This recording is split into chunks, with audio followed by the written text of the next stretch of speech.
On the occasion of their 40th anniversary, a couple gathers for breakfast. While the husband Frank sits, his wife Edith dishes up the same breakfast she served 40 years ago. Picking up his newspaper, Frank starts eating. Rather disappointed, Edith asks, "Honey, do you remember that it's been 40 years since our first married breakfast together?" Lowering his paper to look across, "Oh yes, how about that?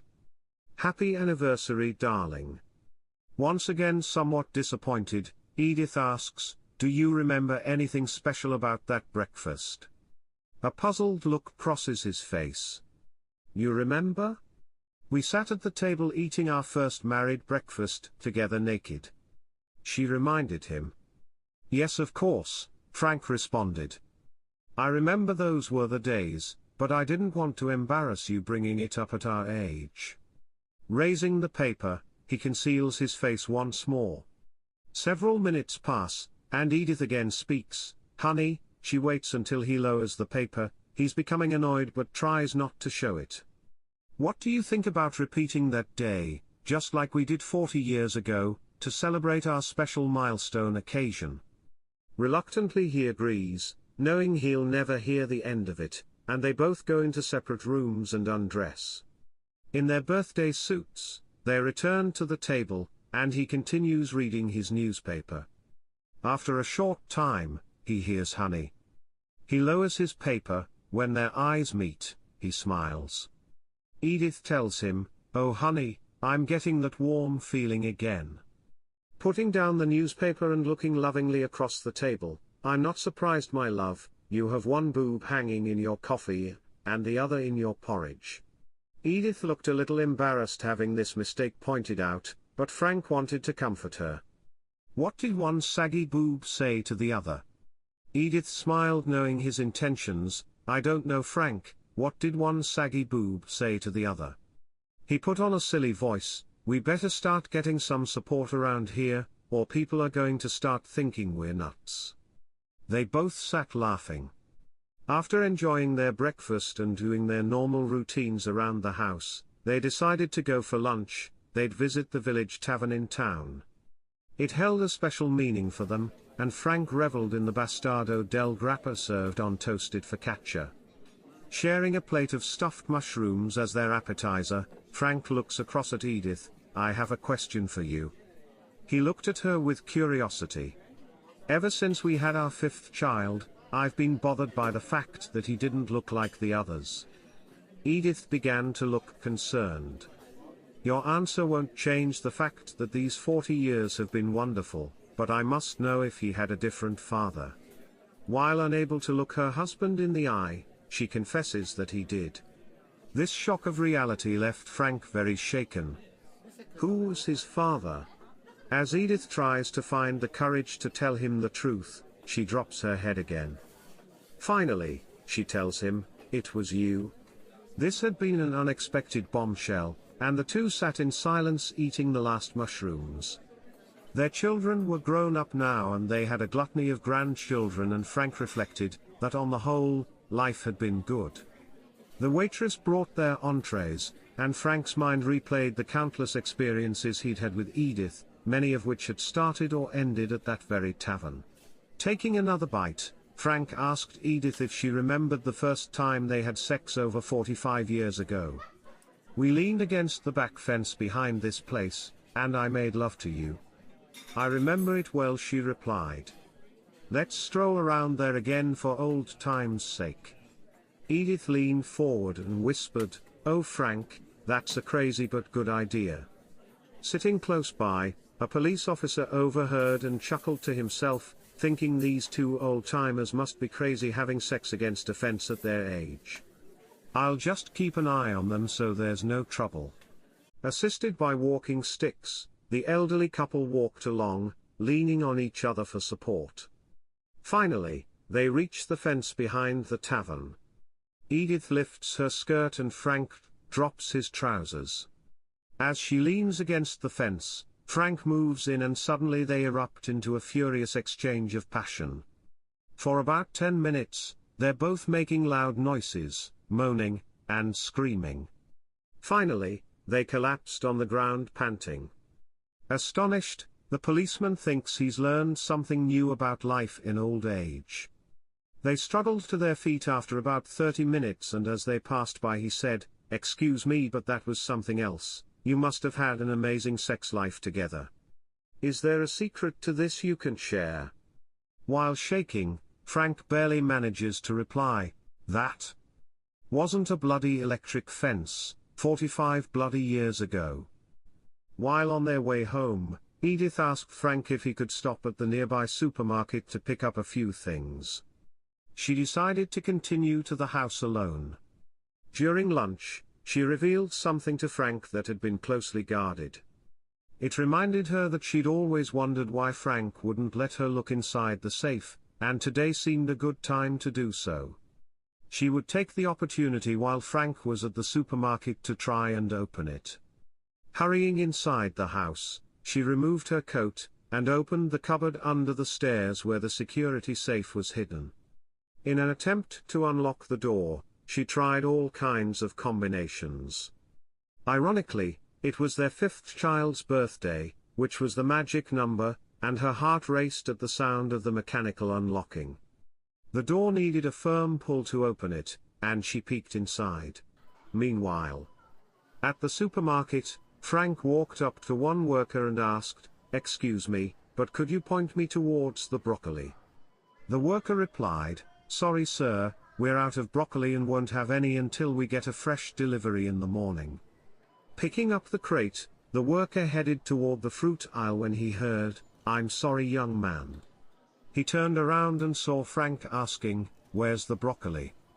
He stared at Frank a little confused. "I told you sir, we're out of broccoli and won't have any until the morning." He turned to go back to work.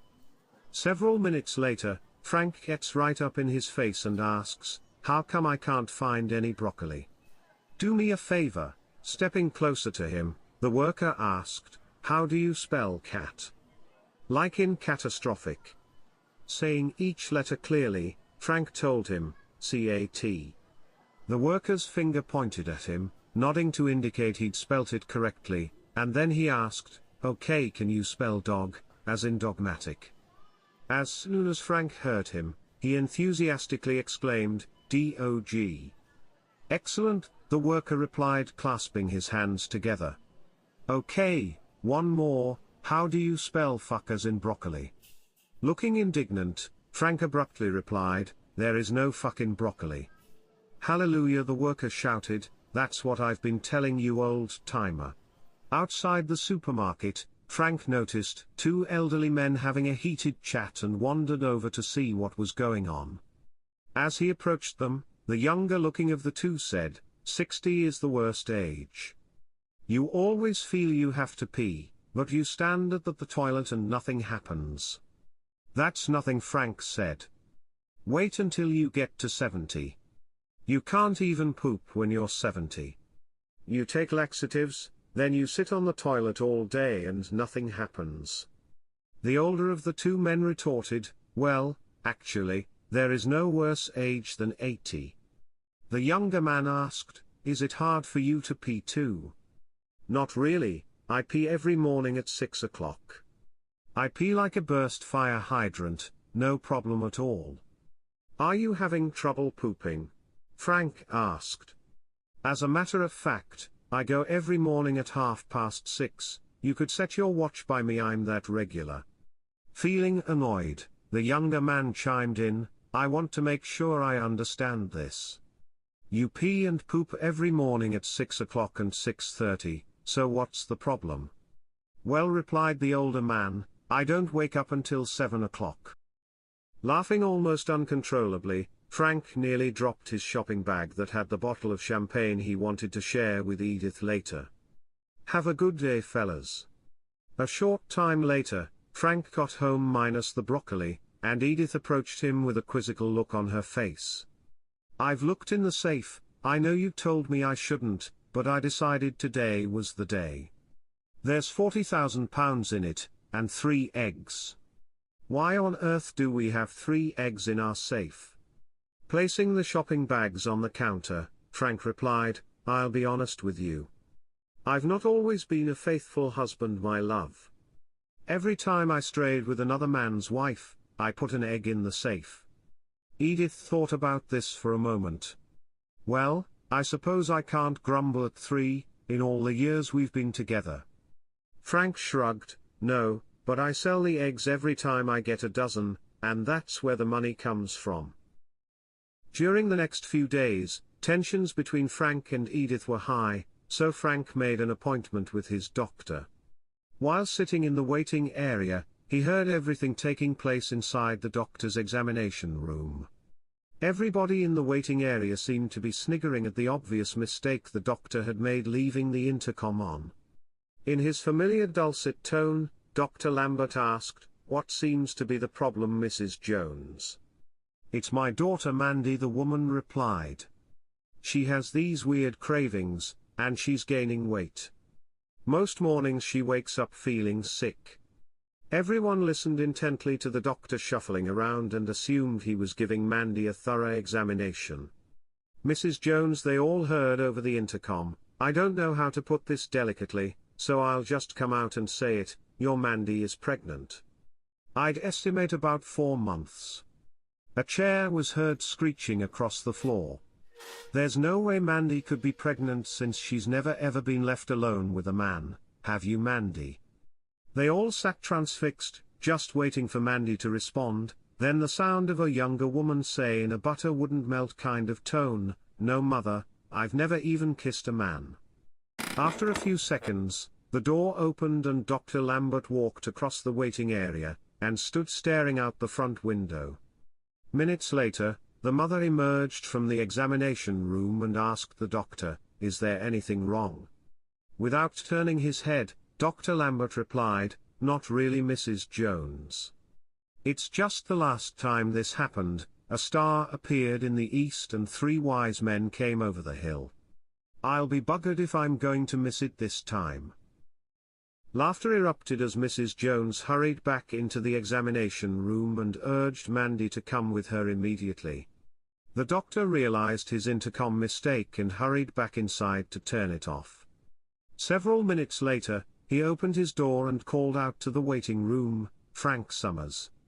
Realizing Dr. Lambert had obviously lost trust in the intercom, Frank raised his hand and entered the examination room, closing the door behind him. "Mr. Summers, nice to see you again. What can I do for you this morning?" "Well, doctor, I think my wife Edith is going deaf, but she could just be ignoring me. We've had a tough few days." The doctor asked, "Just how hard of hearing is she?" Shrugging, Frank said, "It's hard to say." The doctor pondered before suggesting, "When you get home, stand 20 feet from her and ask what's for dinner. Repeat the question if she doesn't respond, but move 5 feet closer. Keep repeating until she actually answers and come back to tell me how close you needed to be." Frank went home and positioned himself about 20 feet from Edith and asked, "What's for dinner, love?" He didn't receive a response. Taking a few steps closer, he asked, "What's for dinner, dear?" Again, there wasn't a reply. 10 foot away, he asked again and received nothing back. Shuffling once more until he was just 5 feet away, he asked, "What's for dinner, love?" Edith stared at him. "I told you 3 bloody times already, we're having bloody chicken, you deaf old bastard." Later that day, Frank and Edith sat in silence eating their chicken dinner. He looked across at her. "Darling, isn't it strange that people still sign up for forever marriages even though most of them fail?" He watched her ponder that for a few seconds and continued. "What else in life do you commit to forever? You rent a car for the weekend, and even a mortgage eventually ends. So why doesn't a 10-year marriage exist?" He watched as a confused expression washed across her face. "If it goes well, you can extend it, say 5 years at a time. If not, you just shake hands and walk away on the 10th anniversary." He sliced a roast potato in half and stabbed it with a fork. "Imagine some couples on their 8th anniversary saying, 'Happy anniversary, darling, only 2 years to go.'" She smiled, and he hoped he'd at least cracked the tension and they could move on. In the end, Edith and Frank both knew too much water had flowed under their bridge to begin anything new, and she started to warm up a little and get back into the conversation. The next morning, Frank returned to see Dr. Lambert and explain what had happened. The doctor was surprised to learn of the old man's dalliances and suggested he get a sperm count. The doctor gave Frank a jar and instructed him to deposit a sample and bring it back the next day. The following day, Frank returned to the doctor with the same clean empty jar. Slightly confused, Dr. Lambert asked what happened. Letting out a little sigh, Frank looked at him. "Well, doctor, it's like this. I tried with my right hand first, but nothing happened. After that, I tried my left, but still nothing. Then, I asked my wife Edith for help. She first tried with her right hand, then with her left. Still nothing. She even tried with her mouth, first with her teeth in and then without them. Still nothing. We even roped in Wendy, the lady next door, first with both hands, then with an armpit, and she even tried squeezing it between her knees." "Seriously? You asked your neighbor?" said Dr. Lambert, somewhat astonished.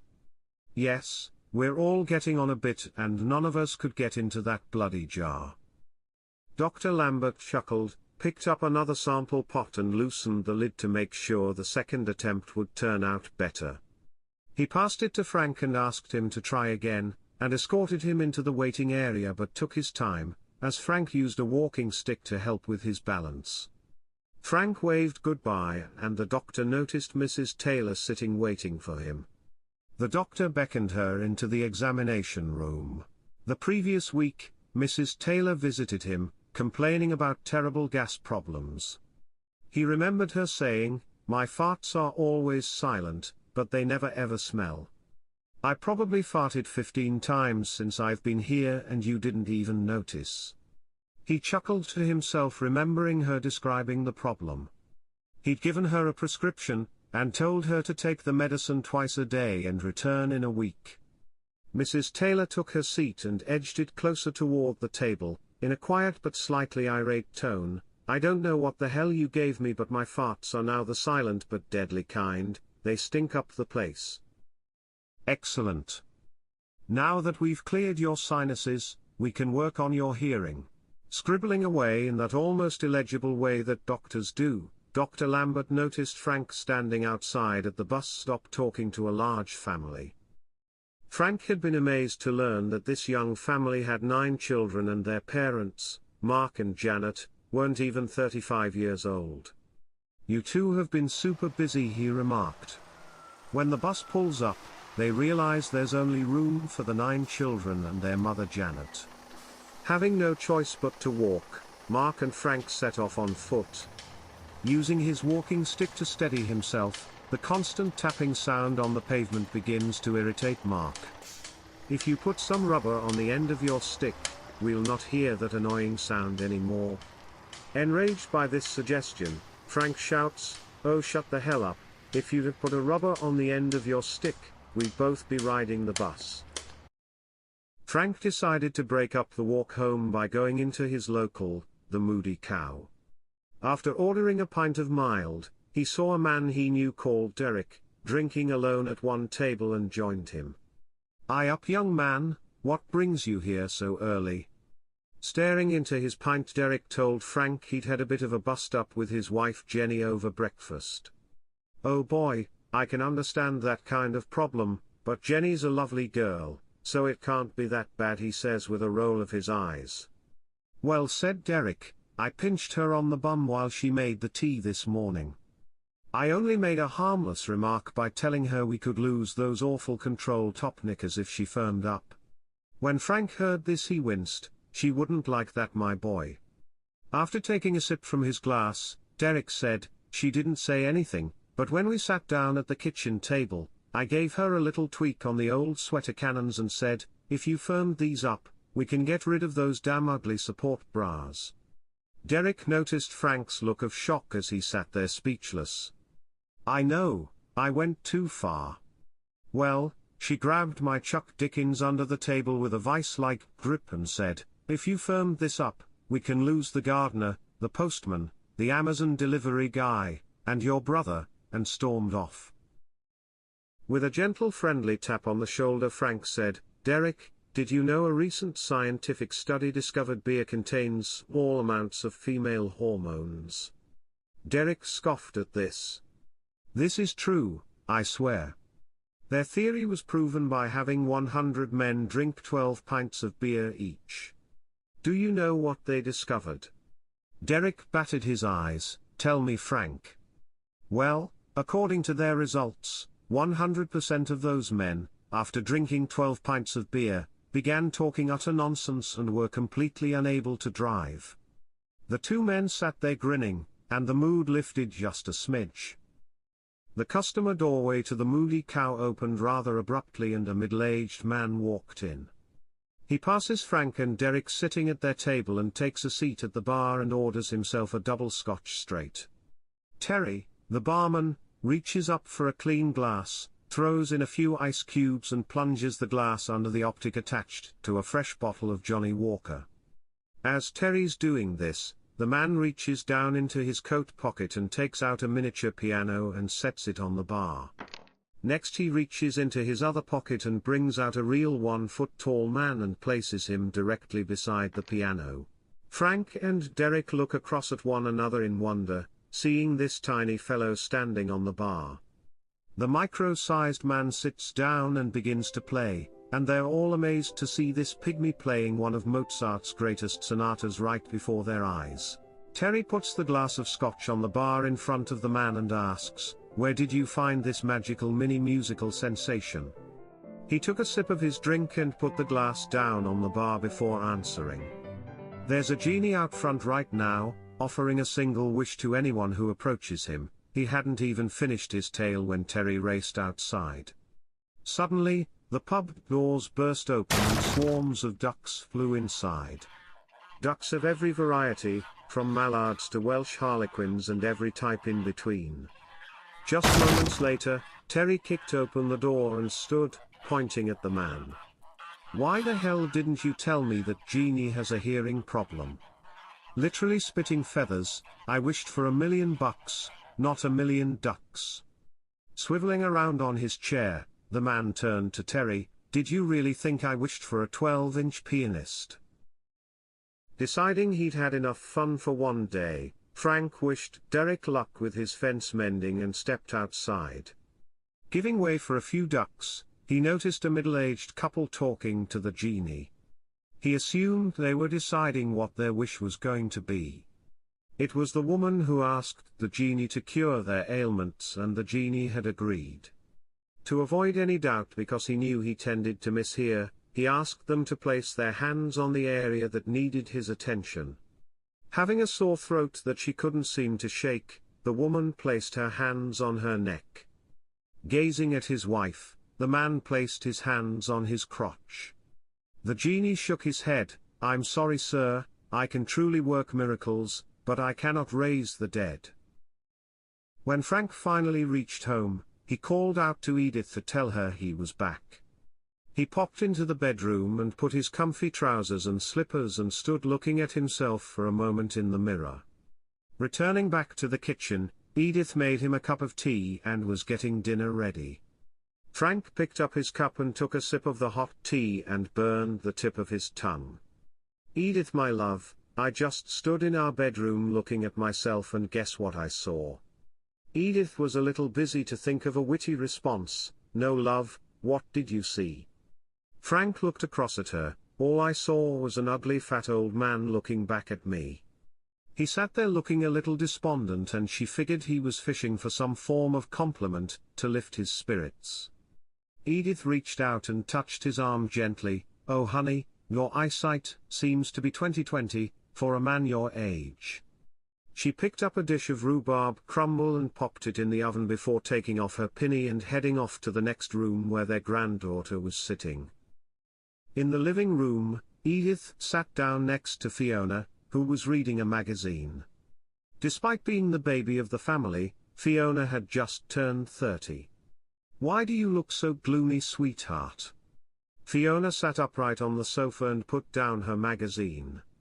Around a month ago, I was lying in bed with Paul one morning and told him about a dream I'd just had. Edith nodded. I told Paul, my birthday had appeared in that dream as a vision with earrings, a necklace and a bracelet. I remember staring at Paul and asking, what could all that mean? Holding Fiona's hand tightly, Edith asked, what did Paul say, sweetie?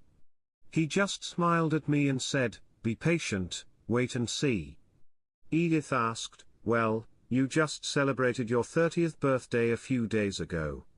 What did that gorgeous husband get you? Fiona looked at her grandmother. He handed me this beautifully wrapped gift, which I opened to reveal a book. Her eyes narrowed with disappointment as she thought about it.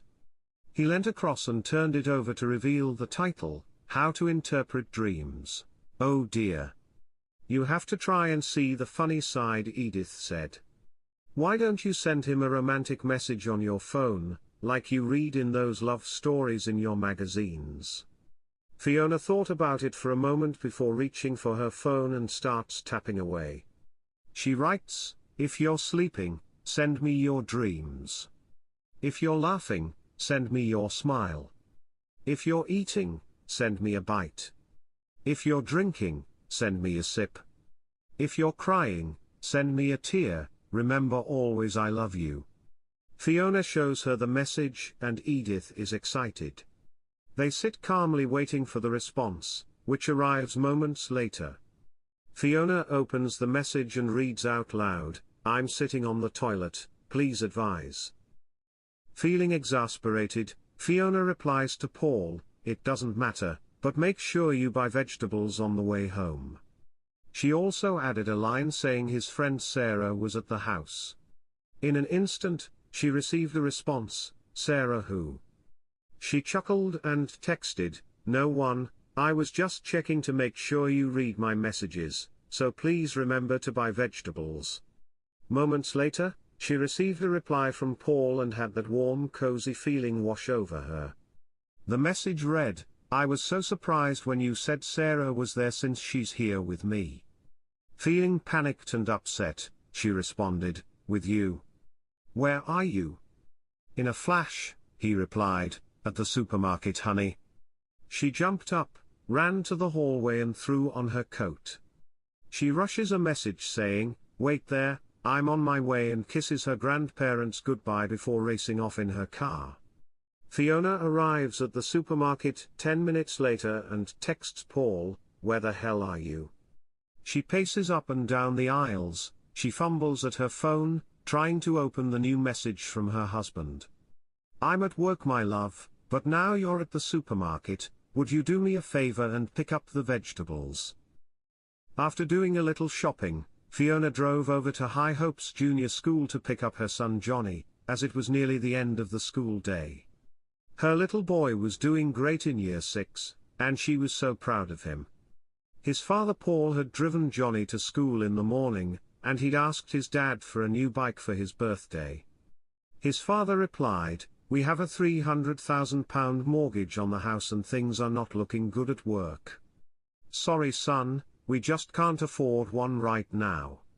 Johnny nodded and said, it's okay Dad, I understand. Since Johnny was in bed by the time his father arrived home, they didn't see each other until the next day. In spite of Paul getting home a little late, Fiona had prepared them a delightful meal, and things progressed smoothly from there. The next morning Johnny came down with a huge suitcase and said to his parents, all right, it was nice knowing you guys, I'm out of here, have a nice life. Surprised, his father asked, why are you leaving? Johnny looked at them both and said, late last night I got up to use the bathroom, and I heard you tell Mum that you were pulling out, and Mum said you should wait because she was coming too. So I'll be damned if I'm going to be stuck here alone with a 300 grand mortgage. Laughing at this, they told Johnny to go put his suitcase back upstairs and his dad would drive him to school after he'd had breakfast and taken a shower. As they were pressed for time, Johnny shared the shower with his mother and asked her, Mummy, what are those things on your chest? She's unsure how to respond, so she tells Johnny to ask his dad on the way to school, feeling quite certain her son would forget and Paul would be in a hurry to get to work himself. Sitting in the back of the car, Johnny didn't forget and asked the same question to his dad. His father, always quick with the answers, responds, "Well Johnny, those are balloons. When your mummy dies, we can blow them up and she will float to heaven." Johnny thinks that's cool. After dropping Johnny off at High Hopes, Paul heads to his office. He'd been preparing for redundancy recently, but when he arrived at work, he found an envelope on his desk telling him to go to HR. A sense of dread washed over him as he made his way to the lift and got inside. As soon as he entered the HR department, Kirsty, his department's HR business partner, welcomed him and confirmed that there would be some efficiency streamlining, but it had also opened up an opportunity for him to lead a new team and that a significant pay increase would accompany it. After rushing through several meetings and signing his new contract, Paul took a breath and then realized it was almost 5 o'clock. Taking the first opportunity he could, he went back to his office and called home. A little boy answers and Paul says, "Hey little man, it's your dad. Can you get mummy on the phone for me?" "I'm sorry Dad, but mummy's upstairs with Uncle Greg." "You don't have a bloody Uncle Greg," Paul shouted. "Yes Dad, he's upstairs with mummy." A few moments of silence pass by. "Right. Go to the foot of the stairs and yell up that Dad's home, he's getting out of the car, then tell me what's going on." "Sure Dad," he replied, and about 30 seconds later he heard the boy shout, "Mummy, mummy. Daddy's home, he's just getting out of the car." Paul waited until he heard the boy pick up the phone. "Okay, tell me what's going on there champ." The boy hesitated a little. "Well, I did what you said. Mummy came running out of the bedroom trying to put on her jeans in her underwear. She tripped over and hit her head on the banister and then fell down the stairs." "Oh my God, what about Uncle Greg?" After a few seconds, the little boy answered. "He opened the window and jumped out into the hot tub, but he didn't know you emptied it 2 weeks ago." In a state of confusion, Paul exclaimed, "Hot tub? What hot tub? Wait a second, is this Basildon 807532? Johnny?" Instantly realizing his mistake, Paul slammed down the phone and decided he was going home to see his family and tell them the good news. When he opens the front door, Johnny runs towards him in tears and says, "Daddy, Mummy is dying." Paul told Johnny to calm down, and asked him why he thought Mummy was dying. Johnny replied, "Uncle Harry is blowing up Mummy's balloons and she's screaming, 'Oh God, I'm coming, oh my God.'" Hearing this, Paul sprints upstairs to find his wife Fiona, removing her makeup at her dressing table. Deciding not to reveal what Johnny had just told him, Paul moves from room to room looking for Harry. He checked under every bed and behind every wardrobe. There was no sign his younger brother had been in the house. Feeling relieved, Paul headed back to his bedroom to tell Fiona he had good news and that he'd tell her all about it over dinner at their favorite restaurant. Remembering how the birthday went, she was hesitant to believe it, but Paul had convinced her, so she jumped in the shower while Paul called a babysitter. Emerging from the bathroom, Fiona was wrapped in a white towel and spent the next hour standing in front of a mirror doing her hair and makeup. In the meantime, Paul greeted their babysitter Maxine and ordered a takeaway for Max and Johnny from the local Chinese called Mr. Chow. A regular at this place, Paul got stuck in a conversation with Hao Chen, the man who takes most of the telephone orders. Hao told him, "Paul, you wouldn't believe it mate, a couple of days ago we had Mark Hamill in as a customer, you know the one from Star Wars." Paul replied, "Oh really? Yes, I could see he was having a tough time with his chopsticks and his Kung Pao chicken, so I walked over to his table and placed your more traditional westernized cutlery on the table and told him, use the fork Luke." Hao started laughing hysterically on the phone. "Good one Hao, can I just place an order for delivery?" Yes, sure, no problem. Can I just tell you something, Paul? It's a bit delicate, but you're a good friend. Paul sighed, okay, sure. Paul, my friend, my wife and I are struggling in the bedroom department, and we've not had sex for 8 years. I told my wife to go and get checked out at our local Chinese medical center, and she did. The doctor looked at her and asked her to get undressed, and get on the examination couch on her hands and knees. Paul listened in an awkward way as the story continued. The doctor examined her from all sides and said, Mrs. Chen, you've got the worst case of Zachary disease I ever saw. My wife was confused to hear this. She looked at the doctor and asked him, what is Zachary disease? The doctor replied, it's a condition, Mrs. Chen, when your ass looks Zachary the same as your face. Paul had to pull the phone away from his ear, as the laughter was almost deafening. He had to admit, it was pretty funny, but Hao had lost it on the other end of the phone and took a minute or two to compose himself. Very good, Hao, but can I get you to take the order? Hao had calmed himself at this point. Sure, my friend, what you want? Paul ordered Johnny's favorite of sweet and sour chicken balls and chips, and for Maxine, he ordered her crispy duck and pancakes. Hao told him it would be with him in 40 minutes, and they said goodbye to each other. After taking a shower and changing into fresh clothes, Paul sat on the sofa in the spare bedroom and watched the news.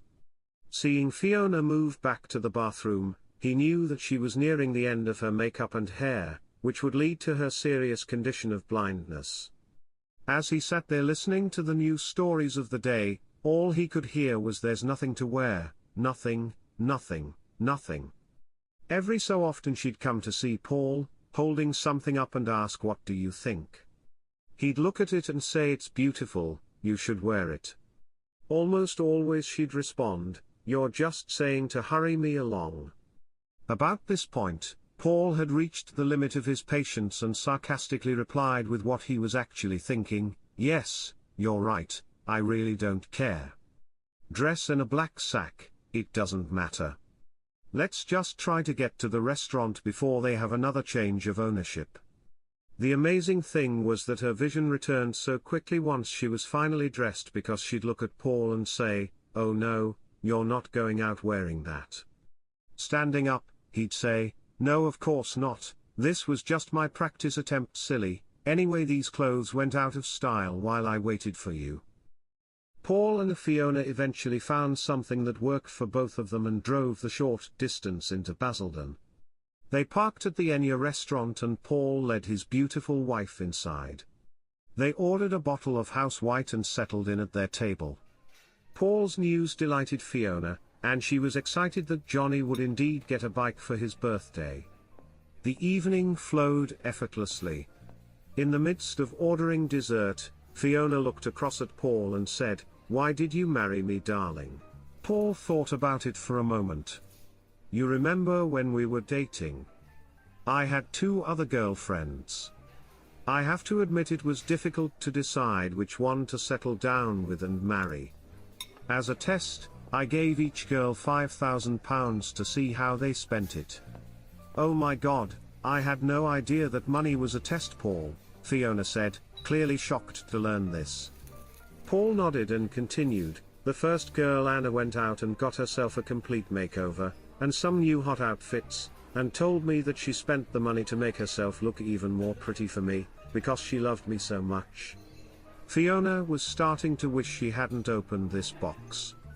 The second girl, Brianna, bought me a set of my favorite golf clubs, you know, the ones I use every Sunday. She also bought me the latest iPad, which Johnny uses now, and an 80-inch flat screen, which sits in our living room today.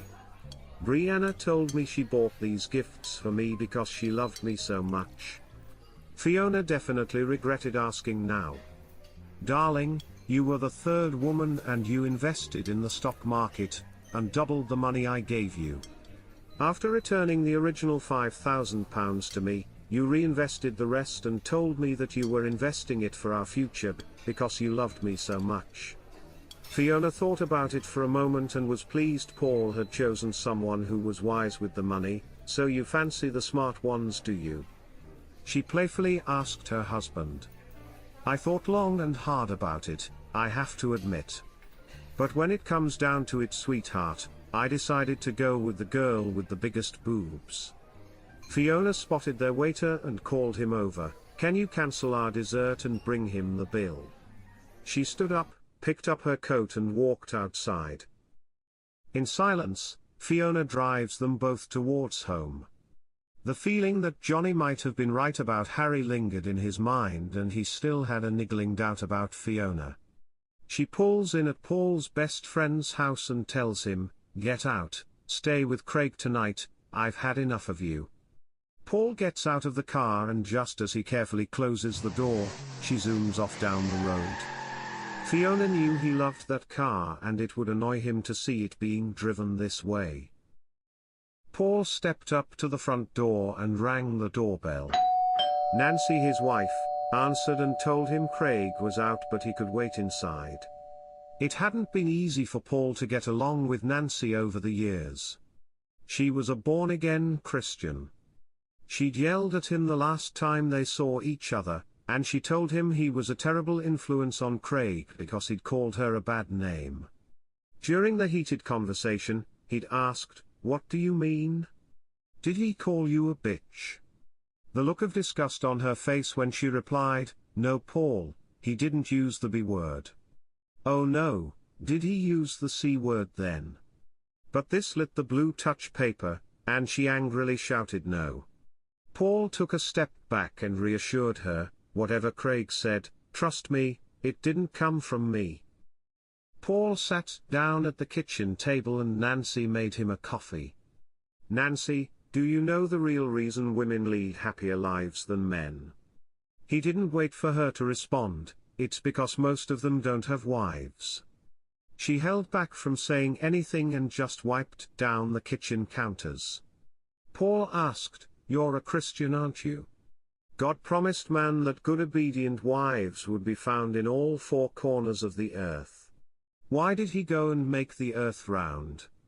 Nancy sat down at the table across from Paul. "Okay, clearly you're having a bad day and you're feeling disappointed.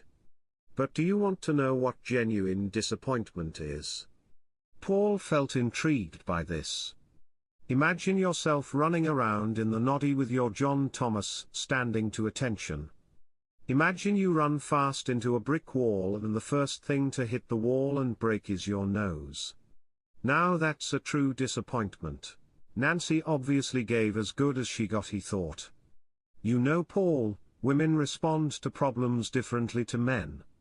When a woman sees a mess, she cleans it up.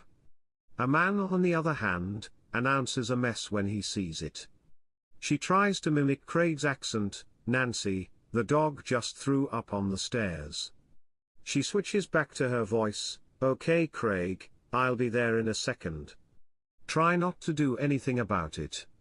She stared across at Paul. "Don't sit here waiting to drown your sorrows with Craig, go home and sort things out with Fiona." Paul thought about it for a moment and decided he would take that advice and thanked Nancy. He headed outside and started walking towards home. Frank had been out drinking after dinner at the Moody Cow. He'd been talking to a young man called Trevor, who shared a problem with him. "I don't know what else to do. When I get home after a night out drinking, I turn off the headlights before I reach the driveway, shut off the engine and coast into the garage. Before entering the house, I take off my shoes. I sneak up the stairs. I get undressed in the bathroom and ease into bed. But every damn time, my wife manages to wake up and yell at me for staying out so late." "You're obviously taking the wrong approach," Frank tells him. "I screech into the driveway, slam the door, storm up the stairs, throw my shoes into the wardrobe like bouncing bombs, and jump into bed with the grace of a hippo performing the Nutcracker. I rub my cold hands on my wife's backside, and whisper, 'How about it, darling?' And she is always, without fail, fast asleep." Frank refrained from doing the very thing he suggested to Trevor, and when he got home, he slid into bed beside Edith and fell into a deep slumber. After waking up at the pearly gates, he heard St. Peter tell him that he died in his sleep. Frank was stunned. "I'm dead, but I can't be. I have too much to live for, so send me back," he demanded. St. Peter told him, "There's only one way you can go back, and that's as a chicken." While Frank was devastated, he begged St. Peter to send him to a farm near his home. Next thing he knew, he was covered in feathers, clucking and pecking at the ground as a cockerel strolled by. "So you're the new hen, huh? How's your first day here?" asked the cockerel. "Not bad," Frank replied, "but I'm feeling queasy inside, like I'm about to explode." "You're ovulating," the cockerel explained. "Don't tell me you've never laid an egg before." "Never," Frank replied. "It's not a big deal," said the cockerel, "just relax and let it go." After a few uncomfortable seconds, Frank popped out an egg. The experience of motherhood overwhelmed him with emotion. The joy he felt after laying a second egg was immeasurable.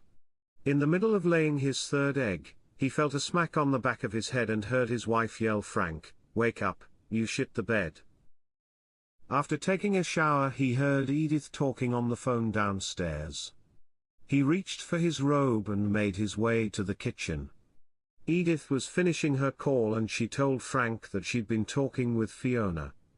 Frank sat and listened as Edith explained the comings and goings of the last couple of days, and suggested he go to speak to Paul himself and try to set things straight. Frank looked at her seriously. "You know what, Edith? This country has gone to hell. You remember, once long ago we had an empire and it was led by an emperor. Then we had a kingdom and it was led by a king. Now we've got a country," but before he finished, he got up from his chair and headed back upstairs to get dressed. He made his deposit in the jar Dr. Lambert had given him yesterday, and suggested Edith accompany him back to the doctor this time. In the practice, Frank approached the receptionist and asked if Dr. Lambert was able to see Edith as well. He told the desk supervisor he'd already spoken to the doctor about her hearing, and she didn't anticipate a problem with them both being seen. They waited patiently until Frank Summers to room 4 was announced. Frank stood up, strolled over to room 4, knocked on the door and entered. Dr. Lambert took the specimen jar and examined him. "I'm surprised you're in such good health," the doctor said. Frank replied, "I put it down to my good and clean lifestyle." "Your good and clean lifestyle?" Dr. Lambert inquired. "Yes, I have lived a good and clean life, and the Lord himself turns on the light when I use the bathroom and turns it off when I leave." "Really? Did the Lord himself do this?" "Yes," Frank replied. Nodding politely, Dr. Lambert said, "I'll have to examine your wife next." Frank left the room. After that, the doctor examined Edith. "Your health is excellent." Edith smiled. "How's my husband doing?" "His physical health is fine, but I'm concerned about his mental health," said the doctor. "Why's that?" "His belief is that the Lord himself turns the light on for him when he uses the bathroom and turns it off when he leaves." Edith shouts, "God, he's peeing in the fridge again." Meanwhile, Paul hadn't been home that night and instead headed over to his brother Harry's place. He used his key to get into Harry's flat and he stayed on the sofa all night waiting for him to get home. Paul picked up his phone for the umpteenth time and dialed Harry, but got that same stupid voicemail message, "Hi, this is Harry Johnson. If you're part of the problem, hang up now. If you're part of the solution, leave a message." Each time Paul heard it, he thought he was measurably less intelligent than he was 10 seconds earlier. As for Harry, he was avoiding Paul's calls. It had been a frenzied night of passion for him and Victoria, having met her at the groovy grindhouse in Gravesend. Locking his phone on silent, Harry reached out to put it on the nightstand and noticed a framed photograph of another man sitting there. "Victoria, honey, is this photo here next to your bed, your husband?" he asked, feeling nervous. She slips back under the covers, "No silly," and taps his nose as she snuggles up to him. "Who is it then?" "Your boyfriend." Harry continues, getting even more flustered. Whispering softly, she tells him not to worry, nibbling at his ear. "Is it your dad? Perhaps your brother?" Hoping for some kind of reassurance. Playfully she replies, "You're so hot when you're jealous." "Well, who the hell is he?" She leaned in closer and said, "That's me before the op, I used to be Vinny." A moment of blind panic sends Harry rushing out of bed, grabbing his phone and clothes, and taking off in his car. He wore nothing but a frown and a chill that would likely be the death of him, or so his mother would say. A little over an hour remained until his shift started at the hospital, so he thought he'd drive straight there and change into scrubs. As Harry let his mind wander, he was transported back to Victoria, telling him her name used to be Vinny. It was a name he knew well. In primary school, his best friend was called Vinny Sinclair, and he remembered one fateful day when Vinny's mother visited the school to see how he was doing. Vinny's teacher, Mrs. Higginbottom, told her that he was a disaster, getting poor grades and the dumbest boy she'd ever met. Mrs. Sinclair was so disappointed that she withdrew Vinny from school, and they moved to another town. Vinny and he hadn't spoken for years until one day they bumped into one another at the hospital, and discovered they both worked for the NHS. 20 years later, Harry reconnected with Mrs. Higginbottom, their primary school teacher, when she was diagnosed with incurable heart disease at the hospital where he worked. Several doctors strongly advised her to undergo an open heart procedure, which could only be performed by one brilliant new surgeon in the hospital. As she had no other option, Mrs. Higginbottom agreed to have the operation, which was a success. She awoke to see the attractive surgeon smiling back at her in the recovery room. Despite her best efforts, she couldn't speak, and her face turned blue. Trying to say something, she raised her hand but died. In shock, the doctor attempted to figure out what went wrong and then turned around and saw Vinny, who was working in domestic services. He unplugged the ventilator so he could plug in his floor cleaner. He grinned remembering this and thought, well, Mrs. Higginbottom was right, Vinny was a dumbass after all. Pulling up at the hospital staff car park, he crawled into the back seat, pulled on a t-shirt and jeans and made his way inside. He walked to the locker room and pulled out a fresh pair of blue scrubs. After washing his hands, he raced up to the Catherine Monk surgical ward. He was already a few minutes late. Rushing along the corridor towards room 7, he could hear the surgeon's booming voice already. "Hello, Mr. Moosh. My name is Mr. Wheeler, and I am your neurosurgeon." Harry came rushing into the room. "Nice of you to join us, Dr. Johnson," the surgeon said sarcastically. "Dr. Johnson is your anesthesiologist." Taking an iPad from his pocket, Mr. Wheeler began swiping. "Congratulations, Mr. Moosh, today we make history together by performing the first ever brain transplant, and you'll be remembered for an eternity with this pioneering procedure." Harry stood watching as the neurosurgeon pontificated. "As of today, all brain transplant recipients will undergo Moosh inversions." This news seemed to perplex the patient, but Mr. Wheeler failed to notice, still busy swiping on his tablet. "Due to the experimental nature, the NHS will not fully cover the costs, and you'll need to make a contribution towards it," the neurosurgeon approached the patient. "I can offer you 3 different types of brains, and hopefully one will be affordable for you." Sighing, Mr. Moosh asks what his options are.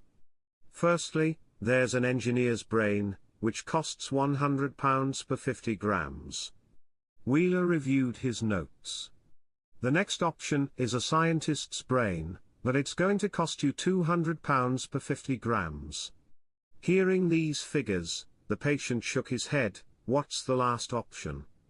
"Well, Mr. Moosh, that's the most expensive option at £1,000 for 50 grams, and it's a politician's brain." The patient stared back in shock amazement. Why on earth is a politician's brain so expensive? Wheeler looked him straight in the eye. "Mr. Moosh, do you know how many politicians it takes to even produce 10 grams of brains?" Harry's pager vibrated in his pocket. "Excuse me, Mr. Wheeler, Mr. Moosh, I've been paged." Leaving room 7, he walked over to the nursing station and picked up the phone and called the number he was given. He was instructed to go to pediatrics as there was a young female patient waiting an emergency appendectomy. Harry rushed through the hospital and up 2 flights of stairs into the pediatric ward. The sister spotted him, and took him straight to the patient's cubicle. Pulling back the curtain, he saw his former school chum Vinny, taking a seat next to the young girl. "Hello, I'm Vinny. I just finished my cleaning shift and noticed on your satchel that you go to St. Josephine's Catholic School. I went there myself. Do you want some company while you wait for your parents?" Harry felt a moment of pride seeing his old chum showing the girl some compassion. "What do you think we should talk about?" Vinny smiled smugly. "How about why there is no God or heaven or hell or life after death?" Harry was about to put a swift end to that conversation when he stopped himself. The little girl replied, "Now that is an interesting subject, but I have a question for you first. Horses, go, and deer all eat grass, but a deer excretes little pellets, a cow produces flat patties, and a horse produces clumps. Why do you suppose that is?" Seeing the little girl's intelligence, Vinny thinks about it and replies, "I have no idea." "Are you really qualified to discuss God, heaven and hella including life after death when you know fuck all about shit?" Laughing, Harry turned toward Vinny. "Get out of here, you reprobate, some of us have work to do." Vinny got up sheepishly and left. Taking the seat where Vinny had previously been, Harry glanced across to the little girl. "It's nice to meet you, Maisie. I wish it was under more pleasant circumstances. I'm Harry, and I'm an anesthetist here at Basildon University Hospital." He described the procedure she would undergo and the after-effects. He asked her if she had questions for him.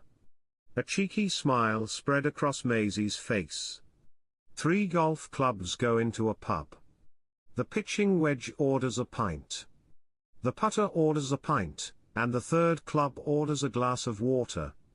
The barman looks confused and asks why it ordered water. In response, the 3rd club stares back at him and says, "I'm the driver obviously." She delighted in telling this. Harry chuckled and thought the pre-op meds were taking effect. "Your parents will be here soon, I'll make sure they're brought to you as soon as they arrive." Harry stopped briefly at the pediatrics nursing station and signed some papers before making his way back to the surgical ward.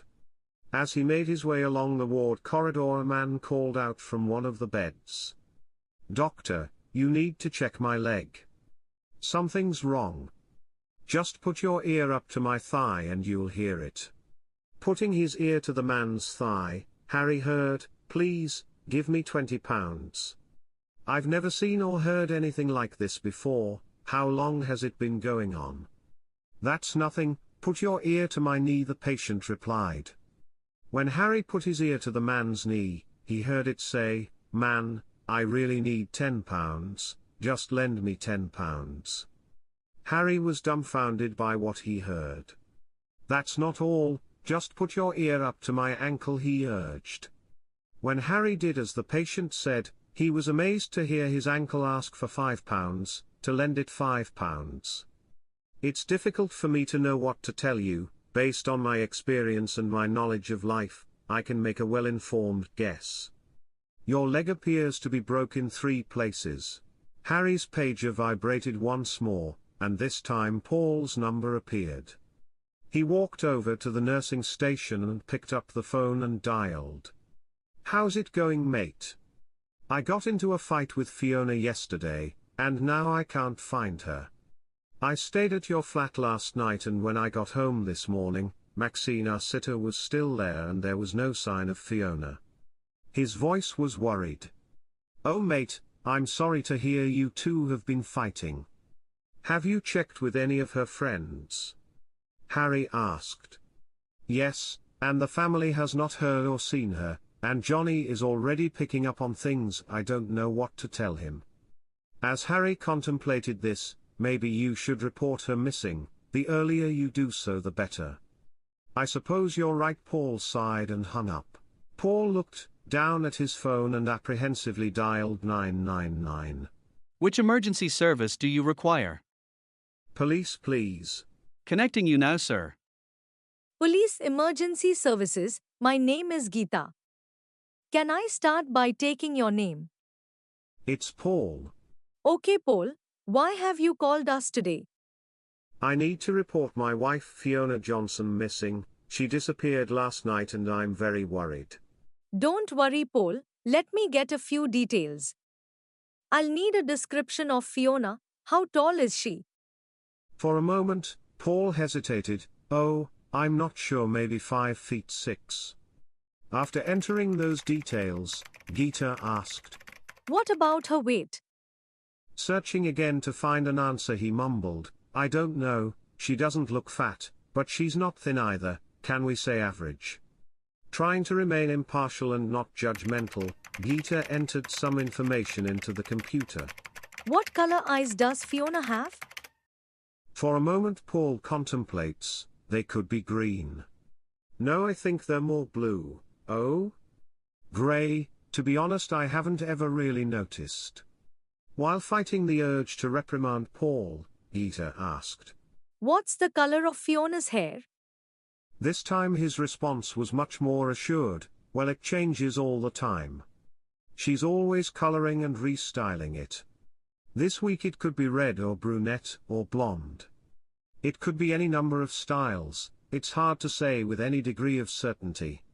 Showing a little frustration, Geeta asked him. What was she wearing when you last saw her? She had a red dress on, or was it blue? I'm not sure exactly, we were out for dinner and I was more thinking about the good news I had to share. Putting her hands on her forehead for a moment, Geeta asked. Did Fiona leave by car when you last saw her? Yes, she was driving my car. Okay, can you describe the car for me, Paul? Sure, it's a high-performance AMG Mercedes SL Roadster with the quad exhaust system. You know the sound it gives is truly amazing. It has the upgraded 4-liter V8 twin-turbo engine with 465 brake horsepower. It has a custom pearlized hyper blue paint job that almost looks green in the right sunlight with Romac Diablo 19-inch alloys wrapped in Pirelli P0 rubber. Could you not be a little more specific? Oh, there's a small scuff near the driver handle from my fingernails. I've been meaning to get that looked at. Okay, Mr. Johnson, I'll have someone call round to see you and hopefully you can share a little more with them because you've been about as useful as a one-armed juggler so far. Good day, Mr. Johnson. The doorbell chimed and Paul walked to the door to find Frank standing there. Hello, young man, it seems like things are getting out of hand. Paul welcomed Fiona's grandfather into the house, and they talked for 20 minutes in the living room. Frank sat forward on the sofa and looked across at Paul. You know, son, to keep a wife happy you need to dine her, call her, hug her, support her, hold her, surprise her, compliment her, smile at her, listen to her, laugh with her, cry with her, romance her, believe in her, cuddle her, shop with her, give her jewelry, buy her flowers, hold her hand, write her love letters, go to the end of the world and back for her. I know if I was having this chat with Fiona and giving her advice about keeping husbands happy, I'd just have to tell her to show up naked and bring food. Sitting and staring out the window, Frank had an epiphany. Have you thought to try and contact Louisa? Paul shook his head and stared back at Frank with some confusion. Louisa, her second cousin who lives up in Scotland, somewhere north of Inverness, if I recall. Paul shook his head again. I've never even heard of Louisa, Fiona's never mentioned her before. Frank reached for his phone. They've drifted apart but they were inseparable as young kids, before Louisa and her sister Monica moved up north when their father Jerry was offered a deal on a Highland dairy farm. Here, I found a number for her, let's give it a try. The phone rang for a couple of seconds and went to voicemail. Frank left a message about Fiona, and asked them to call him back. "You don't seem overly worried, Frank," Paul asked. "I'm not. Fiona has a good head on her shoulders. She will turn up when she wants to be found, you can be sure of that." He got to his feet. "Right, I have my orders to get down to church and pay Father Thomas a visit. Edith says I need to go to the confessional and get straight with the Lord." Just as Frank was heading to open the front door to go out, he spotted Paul's dad Fred arriving on his Harley-Davidson Heritage Classic Cruiser. He felt relieved to be leaving, escaping another long discussion with Fred about his beloved bike, and he knew instantly the source of Paul's car obsession. With his left leg, Fred deployed the kickstand, supporting his bike and turning off its burbling engine. Frank reached out to Fred and placed his arm on his shoulder, greeting him. "Hi Fred, I left the front door on the latch for you and Paul is indoors. He'll appreciate you coming to see him. I can't stop and chat, I've an appointment with the Almighty to keep." "Nice to see you, young man." Fred was approaching 60, but he loved to assert his seniority over him. Frank pretended he hadn't noticed the mumbling under Fred's helmet, and strolled out of the drive and toward the bus stop. 600 miles north, in a picturesque Scottish Highlands village called Muir of Ord, Fiona was enjoying a cup of coffee in the kitchen of her second cousin's farm cottage. As it turned out, Frank's intuition was correct.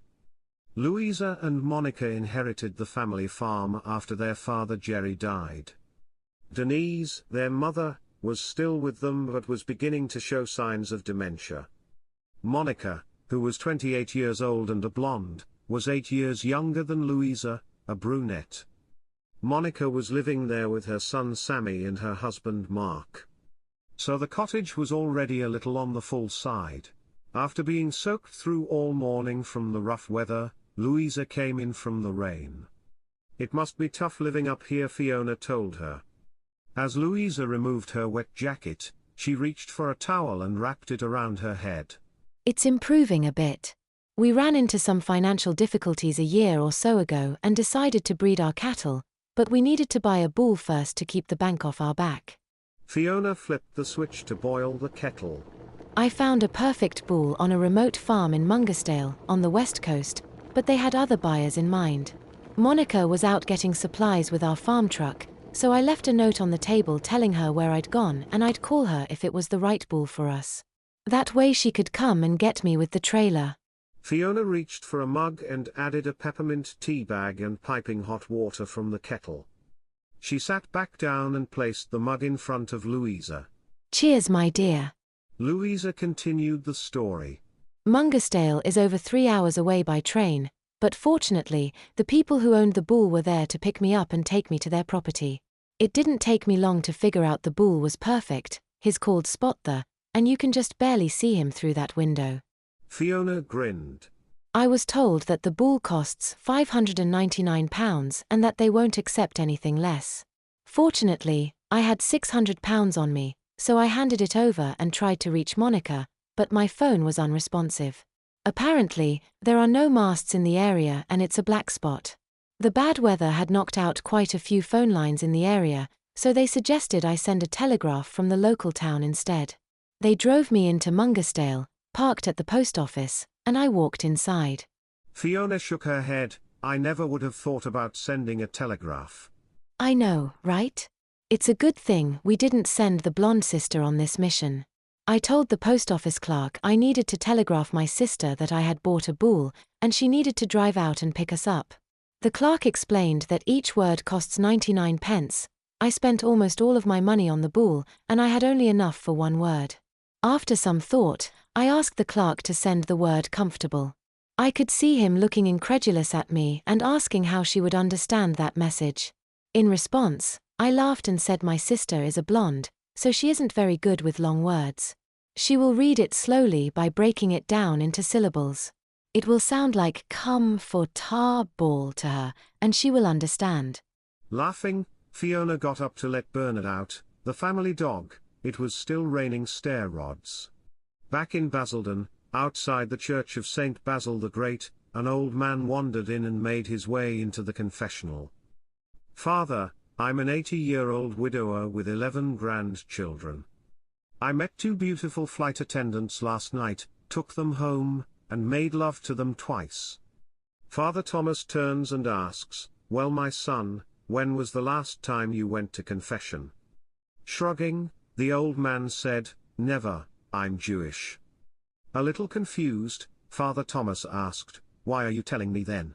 With a broad smile, the man puffed out his chest. "I'm telling everyone." The Jewish octogenarian got to his feet and left and noticed 4 nuns queuing for the confessional. The first went in directly after him. The nun tells the priest, "Father, I have sinned, I touched a gentleman on his private parts." Father Thomas replies, "Calm yourself, sister, that could happen to anyone, especially in a busy street." Cutting him off. "No, Father, I did it on purpose."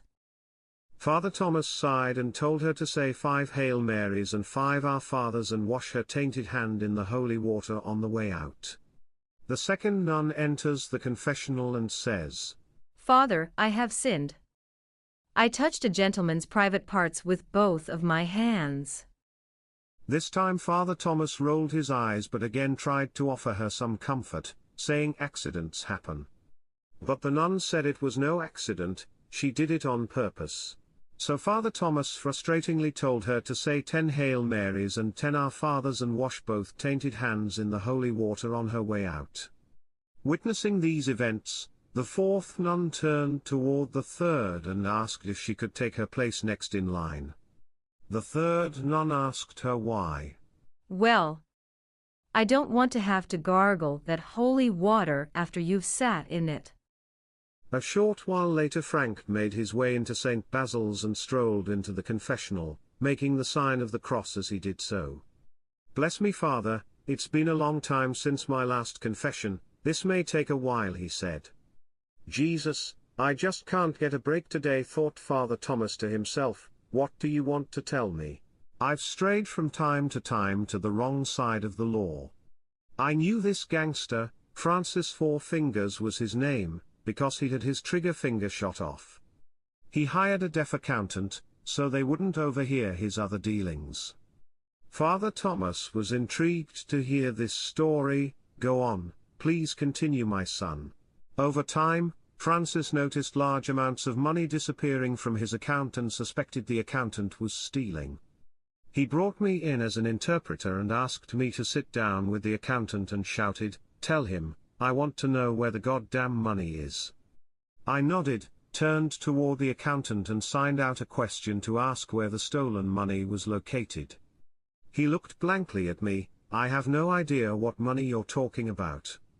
Looking across at Francis, I said, "He doesn't know anything about any money." Francis took out his gun with his better hand and yelled, "Tell him if he doesn't tell me where the fucking money is, right now, I'll blow his fucking head off."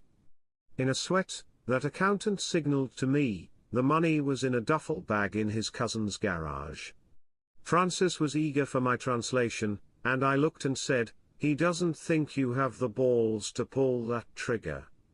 Frank erupted into laughter and Father Thomas knew instantly he'd been had. "Give me strength, Lord," he mumbled.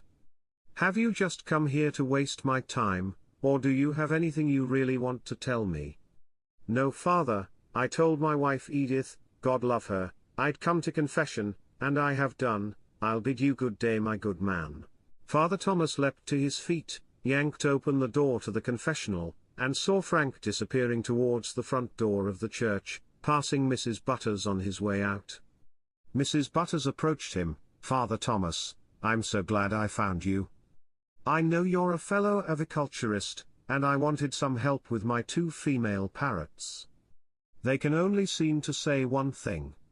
Father Thomas was curious. "What do they say, Mrs. Butters?" "They say, 'Hi, we're hookers. Do you want to have some fun?'" Father Thomas was shocked. "That's obscene." He thought for a moment. "There may be a solution to your problem. I have 2 male talking parrots I've taught to pray and read the Bible. We'll put your 2 parrots in the cage with Kenneth and Clifford at my house. It won't take long for your parrots to stop saying that phrase when my parrots teach them to pray and worship. Looking relieved she replied, "Thank you, this might be the answer, I'll bring them over later." Back at the farm cottage, Fiona and Louisa continued chatting. "When your dad died, you and Monica had already left the farm and weren't living here, is that right?" Yes, I was working in Edinburgh in advertising and I hadn't been around the farm for years, since before uni.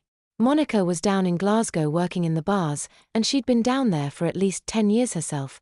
That's where she met Mark and had little Sammy. Fiona nodded. "So you were pretty green when it came to running a farm." Yes, I came on my own at first. I put an ad in the newspaper for a farmhand. 2 men applied. One of them was gay and the other was drunk. After considering it, I hired the gay guy because I thought he would be safer. He was hardworking and knew a lot about farming. Our teamwork made the farm very successful. One day I told him, "You did a great job, so go out and have some fun." He agreed and went into Inverness that Saturday night, returning at 2:30 in the morning. Walking into the cottage, he found me sitting by the fireplace drinking wine. I said to him, "Unbutton my blouse and take it off." Nervously he did as he was told. Then I demanded, "Take off my boots now," and he did just that. "Now take off my socks," and he took them off. Then I whispered, "Gently remove my skirt," and he did it. "It's time to take off my bra slowly." His hands shook nervously as he unclipped it. Making eye contact I said, "If you ever wear my clothes into town again, I'll chop your balls off." Fiona howled with laughter, realizing that she'd missed so many years of fun since losing contact with Louisa. Through these less than ideal circumstances, she was at least grateful they had reconnected. Walking home from church, Frank noticed 3 ladies sitting on a bench outside one of the town's retirement centers. One of the women yelled out, "I bet we can tell exactly how old you are." Looking at them sitting there, Frank replied, "There's no way you can guess it, you old fools." Nodding their heads, one lady replied, "Well, we'll see about that. We can tell your exact age if you drop your trousers and pants." It embarrassed him, but he was eager to prove they couldn't do it, so he dropped his trousers and then his wife runs. One of the ladies suggested he first turn around and jump up and down a few times. Then they all shouted, "You're 77 years old." Standing with his pants around his ankles. "How on earth did you guess that?" Grinning from ear to ear and slapping their knees, all 3 old ladies happily yelled in unison, "We were at your birthday party last week, Frank. Edith's a friend of ours." He quickly pulled up his pants and trousers and hurried along when he noticed another older gentleman sobbing on a bench up ahead. Frank walks and asks what's wrong. The old man answers with tears in his eyes, "I'm in love with a 22-year-old. "Well, what's wrong with that?" As he sobs and sniffles, "You don't understand. Every morning, before she goes to work, we make love. When she comes home, we make love again. In the afternoon, she makes my favorite meal, then rushes home and gives me the best time an old man could ask for, and then it's supper time and we make love all night long." He breaks down, no longer able to speak. Frank puts his arm around him. "I don't understand why you're crying on a bench when you have a perfect relationship." The old man tells him through his tears, "I can't remember where I live." Meanwhile, Paul and his father Fred had gone to Boyce Hill Country Golf Club for a round of 9 to help take Paul's mind off things. They teed off and noticed a couple of beautiful women waiting to play behind them. Paul and Fred set off towards the hole and the first of the 2 women stepped up and readied themselves for their game. They chatted for a few minutes and decided they would go out for dinner that night together. Seeing that Paul and Fred had putted and were on their way to the second hole, the first lady reached down and set up for her swing. As she hit and sliced the ball, she watched in horror as it headed towards the 2 men playing the next hole. "Look out!" she yelled, and Paul turned around and instinctively covered his family jewels before falling to the ground, rolling around in agony. She rushed down to him and apologized immediately. "I'm a physical therapist and I know I could relieve your pain, if you would let me." Paul looked up at her. "I'll be fine once I get to the hospital." Lying in the fetal position, he clasped his hands between his legs in apparent agony. Her persistence finally persuaded him to let her help. After taking his hands away and laying them to the side, she loosened his pants and put her hands inside. For several long minutes, she massaged him tenderly and artfully until he burst into tears of joy. In a shy tone, she asked, "How does that feel now?" He looked up at her again. "It feels fantastic, but I still think my thumb's broken." Fred helped his son to his feet and they made their way back to the clubhouse. "Come on, I'll get you to A&E, maybe Harry's still on shift." Across town, Mrs. Butters had arrived at Father Thomas' rectory with her 2 parrots inside a travel cage. She rang the doorbell and waited to be welcomed inside. As he guided her, she saw that his 2 male parrots were holding rosary beads and praying. In awe, she walked over and placed her parrots in the cage. Within a few minutes, the female parrots cried out in unison, "Hi, we're hookers. Do you want to have some fun?" It was a moment of stunned silence. One of the stunned male parrots looked across at the other and said, "Put the beads away, Clifford, our prayers have been answered." A note was left on Frank's kitchen table when he finally arrived home, and he read it after taking off his coat. "Dear Frank, I'm so disappointed in you. Father Thomas called me and told me what you said to him. How can I trust you to do anything if I can't trust you to take this seriously? Fiona called me to say that you had left a message for her and that she is okay. She is up with Louisa at the moment. It's good to know you're useful in some way. Tonight, I'm taking myself to one of those swanky posh London hotels to pamper myself. Please don't let me down. You better think of a nice apology for Father Thomas before we go to church service. I'll meet you outside of St. Basil's in the morning. I love you, Edith." Picking his coat back up and putting it on, he thought, might as well get back down the pub, looks like have a free pass. Back at High Hopes Junior School, it was midway through the final lesson of the day. Little Johnny still had no idea his mother Fiona had flown the nest and his dad Paul was on his way to casualty.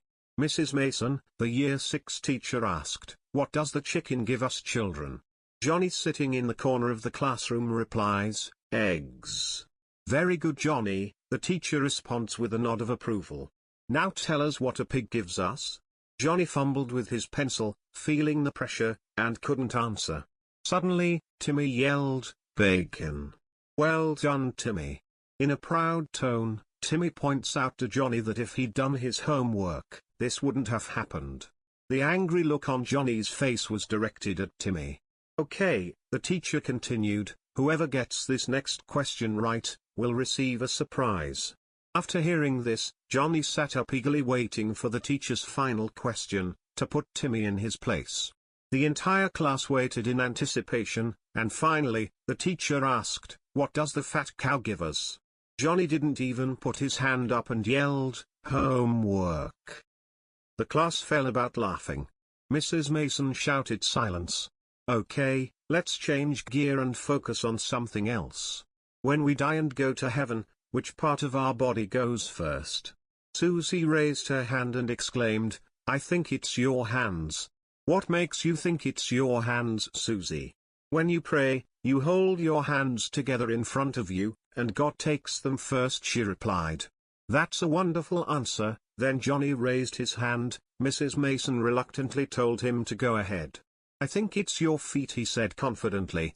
With the strangest expression on her face, she inquired, "Why do you think it would be the feet, Johnny?" "Well, I walked into Mummy and Daddy's bedroom the other night. Mummy had her legs straight up in the air and she was saying, 'Oh God, I'm coming.' I have to tell you, if Dad hadn't pinned her down on the bed, we'd have lost her that night." A bell sounded to signal the end of school, and the children rushed out to meet their parents outside. A surprised Johnny walked over to greet his Uncle Harry, who was waiting for him. "Hi Johnny, your dad asked me to pick you up. He banged his left hand and is in the hospital getting it looked at. He asked me to bring you to him." "Why isn't Mummy here?" Johnny queried.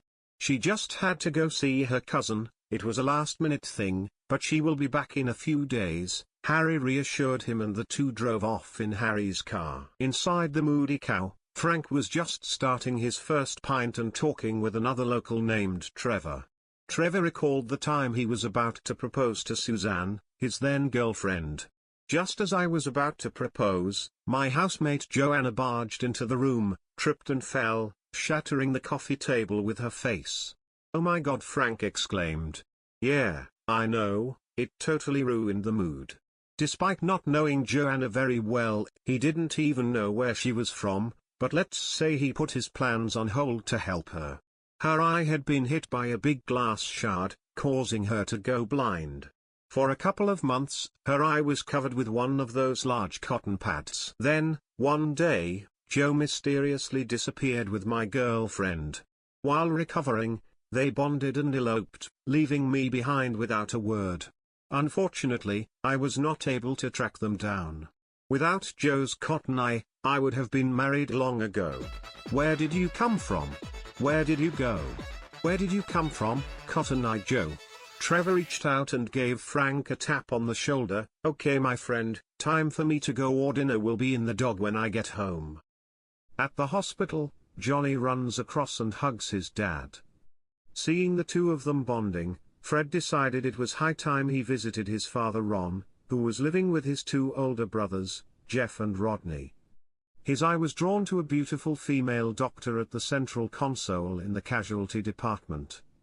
"Doctor, can I just have a quick word with you?" "Of course, what is it?" "I seem to have developed premature ejaculation." She turned toward him and asked, "Well, exactly how bad is it?" "I thought it was getting better, then all of a sudden last Friday night, it was touch and go." Harry dragged his father away, and when Paul was sufficiently bandaged, they headed home. As they pulled into Paul's front drive, Fred unclipped his seatbelt. "Don't block me in, son, I'm going to see your granddad." They parked up. Fred hugged his boys goodbye, and jumped onto his Softail Street rider and zoomed off down the road. A short while later, a police car stops Fred for speeding. The policeman gets out of his car and walks up to the old biker. "Let's start with your name, sir." Fred removes his helmet and looks up. It's Fred. The policeman let out a small sigh. "Fred what?" "Just Fred," the old man responds. The policeman is in a good mood and thinks he'll let the old-timer off with a warning, but presses for his last name. The old man explains he used to have a last name but lost it. The officer thinks he's dealing with a senile man, but plays along. "Tell me, Fred, how did you lose your last name?" The old biker sighs in response. "It's a long story, so bear with me." Removing his gloves, he looks up at the police officer. "I was born Fred Johnson. I studied hard and got good grades. I realized I wanted to be a doctor and went through medical school, did my internship and residency, and finally got my degree. So I was Fred Johnson, MD. After a while, I got bored and left to pursue my dream of becoming a dentist. I went back to university and graduated as a doctor of dental surgery, so I became Fred Johnson, MD, DDS." The old man shook his head as he recalled these events. "I got bored easily and started fooling around with my assistant, and she gave me VD. So now I was Fred Johnson, MD, DDS with VD. Well, the GDC found out about the VD, and they took away my DDS. So I became Fred Johnson, MD with VD. Next, the GMC found out about the GDC, taking away my DDS because of the VD, and they took away my MD. That left me as Fred Johnson with VD. Then the VD took away my Johnson, so now I'm just Fred." Around the same time this was all happening, Fred's dad Ron, who was 96 years old, was filling the bath. His 94-year-old brother Jeff and 92-year-old brother Rodney were downstairs in the kitchen. Ron goes to put his foot in the water and pauses. He yells out down the stairs, "Was I getting in or out of the tub?" His 94-year-old brother Jeff shouts back, "I don't know, I'll come up and help." Suddenly stopping as he reaches the middle steps, he hollers, "Am I coming up or going down?" The youngest brother Rodney sits in the kitchen sipping his coffee, rolling his eyes and shaking his head. He mutters to himself, hoping that he'll never get that forgetful. After knocking on the wooden kitchen table for luck, he shouts, "I'll come up and help you both as soon as I see who's knocking at the front door." Back at the roadside, Fred took his ticket from the policeman and says, "My wife dressed up as a police officer last night, and said she was arresting me for being good in bed." After 2 minutes, she announced that the charges had been dropped, because of a lack of evidence. "On your way, sir, and take it easy this time," the police officer said, clearly losing his sense of humor. Back in the Moody Cow, a group of regulars had formed around a table and were busy playing poker for matches. Frank, Eddie, Tony, Norm, Alec and Jack were having a whale of a time and the drink was flowing freely. Jack announced, "Last night, a beautiful woman sneezed in this pub. Her glass eye flew out like a shot, and I caught it with the quickness of a cat. I took the eye back to her, and subtly whispered that I didn't think anyone had seen it. She looked embarrassed and quietly asked if I'd join her for a drink, and she introduced herself as Joe. After a couple of drinks together, she asked if I'd eaten. I told her I hadn't, and she invited me to go to a restaurant she knew for a meal. She even paid the bill and invited me back to her place afterwards. This morning, she cooked me breakfast fit for a king, so I asked, 'Do you treat all men this way?' 'No,' she replied, 'you just happened to catch my eye.'" They all roared with laughter and then Eddie spoke up. "Last night, me and the wife had a debate over who had better friends. We shared anecdotes and stories, and decided to put it to the test. She suggested she'd call my friends and I'd call hers. We'd pretend that the other hasn't come home yet and we're worried." The group all around the table nod, as they follow what Eddie's telling them. It would be clear that whoever gives the best advice, on where to find the missing friend, knows them best and therefore is the better friend. Once we agreed on these conditions, we went off into separate rooms. Half an hour later, we returned and I have to say I knew I'd lost. I said to her, "It's pretty obvious that you have better friends. All of them had contact information for your favorite restaurants, salons, shops and art galleries. They even knew the route you take home, your office extension, and your boss's name by heart." She shook her head at me and said, "No dear, you have the better friends. Most of them said that you'd been at their place and 3 of them said you were still there."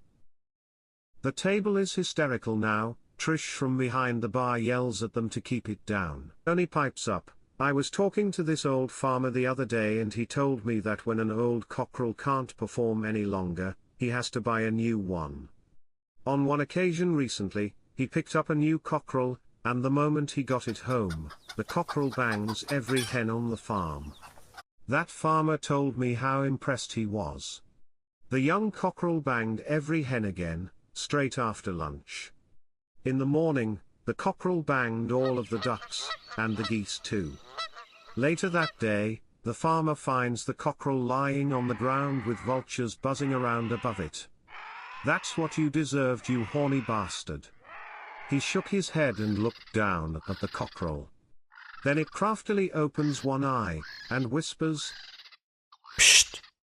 They're about to land.'" The table is hysterical now. Trish from behind the bar yells at them to keep it down. "Wait, I'm not finished," said Tony. The very next morning, the new cocky cockerel declares to the older cockerel, "Stand aside, you're done, I'm in charge." "Hey now," replied the old cockerel. "I know my time has come, but the rule here is whoever wins a race around the farm is in charge." Knowing he'll win easily, the young cockerel agrees to race. "We both know you are faster and younger, but I beg you to spare me some dignity, and give me a head start, so you can take over and win the race," said the older cockerel. The youngster, knowing he'll win, says, "Sure thing, old-timer." On the count of 3, the old cockerel takes the lead, but the young one is closing in. By the time they reach the final turn, the young cockerel is zooming up and about to easily pass the old cockerel. Then bang, the farmer shot the young cockerel, killing it instantly. "Damn it," says the farmer. "I had such high hopes for that one, Who knew it would be the fourth gay cockerel I've bought this month? Right. That's it. If I have to tell you one more time, you're barred, yells Trish, as the six guys struggle for everything they're worth to regain composure. Frank looks across at Tony. You know, I think I've met that chicken farmer in here myself. I think his name is Giles, but I could be mistaken. A few days ago we sat talking, and he told me about a time he was in here drinking champagne at the bar, and a woman came in and walked up to Trish and said, "I'll have what he's having." She took the seat next to him and asked what he was celebrating. Giles told her he was a farmer, and all of his chickens were laying infertile eggs, but recently they'd laid fertile ones for the first time in their lives, so he was there celebrating. The woman told him that was a coincidence, and that she'd been trying to conceive for years with her husband, but she was never successful. Finally, she had the news she was pregnant, so she was out celebrating. Giles said he clasped his hands together, and agreed it was indeed a coincidence. They had a few more drinks, and she asked him what had changed, for the chickens to have fertile eggs this time. Giles told her, "That was easy, I just used a different cock." She smiled at him and said, "What a coincidence." This was the straw that broke the camel's back.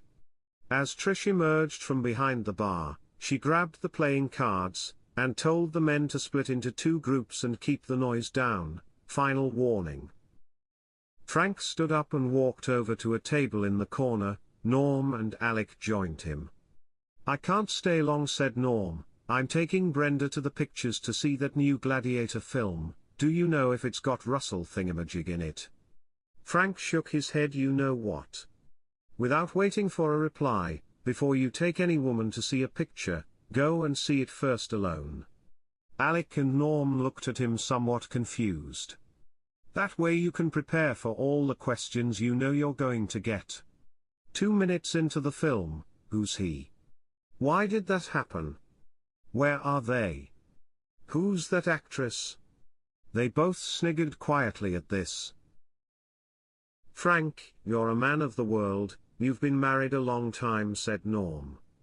"Brenda and I were sitting on the sofa last night, watching this psychological program about extreme emotions.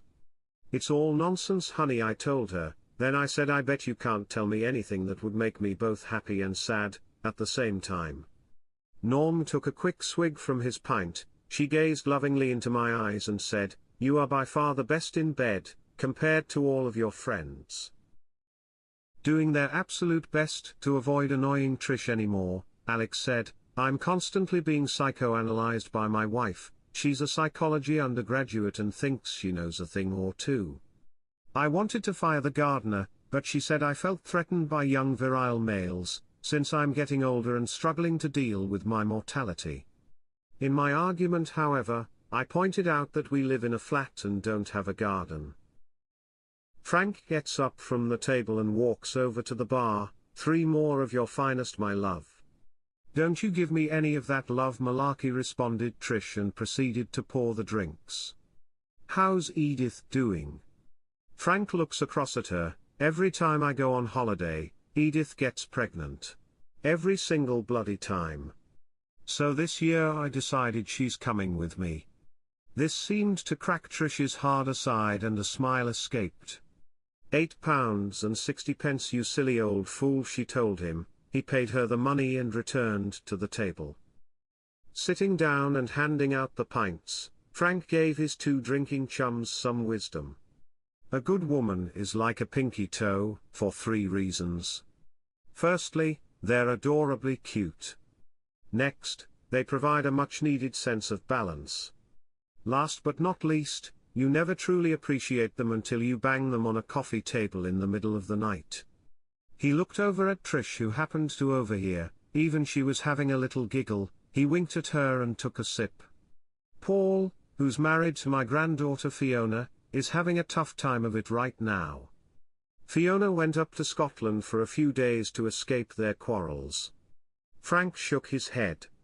"She's a smart girl, our Fiona, and a real handful for Paul. Whenever I meet a pretty girl, the first thing I look for is intelligence. Because if she doesn't have that, then she's all mine. I'm sorry to hear they're having troubles, Frank Norm said, showing his genuine concern. Don't worry, it will sort itself out. He's heading up on there on the train in the morning, according to his dad. She took his prized Mercedes.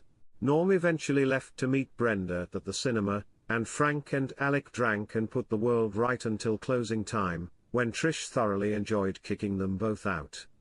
As Frank made his way, the police stopped him on the high street, and asked him where he was going at that hour. Frank steadied himself and replied, "I'm heading to a lecture on alcohol abuse and smoking, and the effects it has on the human body, as well as being out late at night." Surprised at this, the policeman asks if that's really true, and where he can possibly get such a lecture at the late hour. Well, he replied, "That would be at home with my dear wife." Finally, he remembered Edith was in London when he returned home to an empty house. He climbed the stairs and collapsed into bed. The next morning, Edith came down to the luxury hotel reception, and was shocked to receive a bill for £300. Why is the bill so high? The hotel is lovely, but the room isn't worth £300. The bed was too soft and I couldn't sleep too well.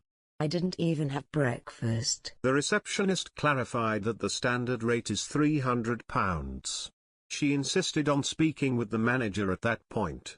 When the manager arrived, he explained that the hotel had an Olympic-sized pool and a large conference center available to all guests. Edith looked at him puzzled. I didn't use them. "Well, they are here, and you could have," said the manager.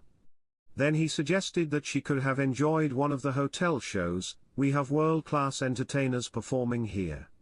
She stared at the manager. But I didn't go to any of those shows. "Well, we have them here, and you could have," he replied. No matter what facility he recommended, Edith would simply answer, "But I didn't use it," and the manager countered accordingly. Eventually, she gave in and paid the manager after several minutes of arguing. The £100 she paid shocked him. "But this isn't enough, madam." In response, Edith said, "I charged you £200 for sleeping with me." "But I didn't." The manager shouted. "Well, too bad. I was here and you could have." She made her way to the train station, and jumped on the 9:15 from Fenchurch Street to Basildon. Waiting for her at the other end, she was pleased to see Frank. "I thought we were meeting at St. Basil's." "I thought I'd surprise you." The two made their way to church and took a seat inside, waiting for Father Thomas's 10 o'clock sermon. As they sit there listening, it doesn't take long for Edith to get tired and doze off. To wake her up, Frank pokes her with his finger, right at the point where Father Thomas asks the congregation, who freed the slaves from Egypt. "Oh my God!" Edith looked sheepishly at Father Thomas as he gave her nod of confirmation. A short while later, she once again drifts off, but this time Frank goes to wake her up, right as the priest asks, "Who gave their lives for us?" "Jesus Christ!" Once again, irked by being awoken by a jab from Frank. The sermon continues, and as expected, she dozes off again. Once more, Frank pokes her to wake her up, just as Father Thomas asks, "What did Eve say to Adam after their last child?" "I swear to God, if you poke me with that one more time, I'm going to take it and snap it in half." While the sermon continues, at the farm in the Highlands, Monica's young son Sammy comes racing downstairs, and sits opposite Fiona, who thinks of her own young boy Johnny, back home. Before Monica prepares breakfast for Sammy, she asks him if he's done his chores. "Not yet." Monica tells him he's not to eat until he finishes his chores. Sammy gets up from the table, puts on his coat and shoes and goes outside. Getting annoyed, he kicks one of the chickens while feeding them. Then he goes to feed the cows and kicks one. As he feeds the pigs, he kicks one. Then he goes inside to eat breakfast. He's given a bowl of dry cereal by his mother. "Why don't I get eggs and bacon? Why doesn't my cereal have milk? I saw you kick a chicken, so you won't get any eggs for a week," Monica says. You won't be getting any bacon for a week either, because I saw you kick a pig. You kicked a cow too, so no milk for a week. Just then, his father Mark comes down for breakfast and kicks the cat halfway across the room. As Sammy looks up at his mother with a smile, he asks, "Are you going to tell him, or should I?" Mark looked at his wife Monica and said, "Darling, I have to see a man about a horse. Sammy's been acting up this morning, so take him with you." Sammy picked up his coat and went with his dad to Dingwell's in Inverness for the horse auction. Back at St. Basil's, the sermon has finished and Edith takes Frank up to see Father Thomas. Father Thomas, I'm sorry for Frank's behavior yesterday. Would you be so kind to let him try once more, whilst we're here? Okay, Mrs. Summers, let's do it. He headed into his side of the confessional and Frank took up his position on the other side. "Father, it's been. I really have no idea when I last did this." "Okay, Frank, never mind that. What would you like to say to me today?" "Edith is not my first wife, Father. I used to be married a long time ago. Times were hard, and I responded to an opening for an assassin position at MI6. Father Thomas shook his head. "Frank, is this true?" "Yes, absolutely, Father, no word of a lie," he replied. Father Thomas sighed. "Okay then, please continue." "I got to the last 3 in their candidate selection, and they told us we would need to do a final test. The first man was handed a gun by the examiner and directed towards a large metal door. He said to the man, 'It's imperative that you follow your instructions regardless of the circumstances. You will find your wife sitting in a chair inside that room. Kill her.' I can tell you, Father, that man's expression turned horrified. 'You can't be serious, I could never kill my wife,' he said. The examiner took the gun away from him and told him, 'You're not the right man for this job, take your wife and go home.' The second man was given the same instructions. He took the gun and went into the room. All was quiet for about 5 minutes, and then he came out crying. He said he tried, but he couldn't kill his wife. The examiner told him, 'You're not the right candidate for us, take your wife and go home.' I was the last man and given the same instructions to kill my wife. As I said, times were hard and I was thinking, one less mouth to feed. I took that gun, entered the room and fired 3 shots. Outside, the examiner could hear all kinds of commotion, banging, scraping and crashing, followed by silence. When I came out with cuts and bruises all over my face, I told them straight, 'Some idiot put blanks in my gun, so I had to strangle that bitch.'" Father Thomas shouted angrily, "Get out of here, don't let me see you back here anytime soon." As Edith waited outside for them to emerge, she asked, "Did it go well, Father?" "Yes, my child, we're all set. Frank won't need to return for quite some time." Approaching midday, Paul's train was pulling into Muir of Ord station. It had taken 9 hours to get to this point, and he was feeling shattered. The rain was pelting down, and the wind was howling. He knew it was a little over 2 miles to the family farm, and he wanted to make the grand gesture of turning up, rather than call and ask for a lift. With the rain running down his neck, he struggles through the wind and needed to tilt over at a 70-degree angle, to push through the wind, and reach this little cottage at the entrance to the farm. When he opens the gate, he gets knocked over by 2 great paws that are now pinning him to the ground. A growling, snapping Rottweiler gets close and personal with him. He could feel his anal nerve giving out, but suddenly the window in the cottage opened, and this little grey-haired old woman stuck her head out. "Don't worry, sweetheart, his name is Bernard. He won't hurt you," she stressed. "Kick his balls." Paul shook his head. "Kick his balls," he shouted. "Yes, that's what he likes," she answered. In his Dr. Martens, size 10, with steel toe caps, Paul readied himself and dealt a wallop to the Rottweiler's jangly bits. "Oh, you're in trouble now," she said. "Why?" Paul asked worriedly. I meant his balls on the lawn. The cottage door opened as Monica heard the dog yelp. In the window, she saw her mother leaning out. She yelled, "Get inside, Mum." "Bernie, Bernie, here boy," she called to the angry Rottweiler. Paul got up, his bandaged left hand soaked in rain and mud. "I'm Paul, and I'm here to see Fiona." Sammy was fascinated seeing his father at the horse auction. Watching him move from horse to horse, running his hands up and down their legs' rump and chest, he was amazed. A few moments later, Sammy asked, "Dad, why are you doing that?" Mark looked across at him. "When I buy a horse, I need to be sure it's fit and healthy." Sammy looked concerned. "Dad, I think the postman is trying to buy Mum." Paul and Fiona spend the afternoon talking, and Mark and Sammy arrive home late afternoon without making a horse purchase, but Mark picked up something else interesting on the way home. "I bought this lie detector which slaps people when they lie," he announced. He decided he'd test it out over dinner that evening, and he wanted to quiz Sammy on what he really knew about the postman. Their oldest son Christopher joined them for dinner, so Mark asked him, "What have you been up to this afternoon?" Christopher replied, "I just did some homework." He was instantly slapped around the face by the lie detector. Okay, I was over at Dylan's watching a movie." His dad nods and asks him, "What movie did you watch?" Christopher replied, "Finding Nemo."